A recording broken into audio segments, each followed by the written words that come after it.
The Israeli settlement of Shilo is perched in the highlands of the occupied West Bank. Jewish settlements such as Shilo have recently seen rapid expansion onto land claimed by Palestinians.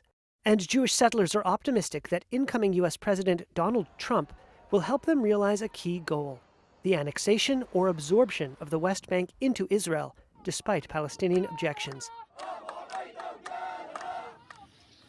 Yisrael Medad is a Jewish Israeli activist who lives in Shilo. I think that we're still in a process of getting both the American administration, the United Nations, and other people to realize that our rights extend to Judea and Samaria, and eventually we will be able to have sovereignty here.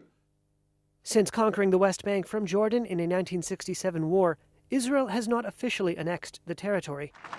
And Palestinians, Israeli peace activists, and previous U.S. administrations have hoped the West Bank would one day become part of an independent Palestinian state alongside Israel. One Palestinian activist said the expansion of settlements had left Palestinian villages in the central West Bank surrounded. He said much of the expansion was happening without formal approval from the government, telling Reuters, quote, "Areas across the center of the West Bank are under the control of settlers now." According to analysis from the Israeli non-government group Peace Now, which tracks settlement expansion, at least 43 new settler outposts have been established over the past year. That's compared with an average of under 7 a year since 1996. Most countries consider the West Bank occupied territory and deem the settlements illegal under international law. That position was upheld by the UN's top court in July. At the same time, violence by Jewish settlers against Palestinians in the West Bank has escalated, drawing international condemnation and U.S. and European sanctions. It is difficult to see how the next Trump administration could balance Israel absorbing the West Bank with preserving Palestinian dreams of statehood. One of the diplomatic achievements of Trump's first term in office is what are called the Abraham Accords, a deal that normalized relations between Israel and 4 Arab nations. And Trump may likely want to expand the accords to include Saudi Arabia. But Riyadh rejects Israeli claims to sovereignty in the West Bank. Former U.S. Mideast envoy Dennis Ross told Reuters, quote, "There is no way the Saudis will think seriously about joining if Israel formally absorbs the West Bank." I recognize Judea and Samaria as part of Israel. But many figures in the incoming Trump administration, particularly those on the American Christian right, are explicitly sympathetic to Israel's settler movement. They include Christian evangelical Mike Huckabee, who Trump named as his next ambassador to Israel. Many American evangelicals affirm what they say are ancient Jewish claims to the land, which they call by the biblical names Judea and Samaria.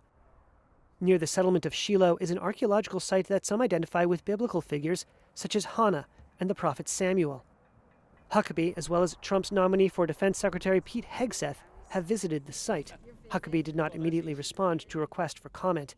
Many of the people in the new administration have been here to Shilo with us, have prayed with us, have toured with us, have come because they understand the biblical significance and how important this is to Israel. Eliana Passington lives in the nearby settlement of Eli and serves on the regional council.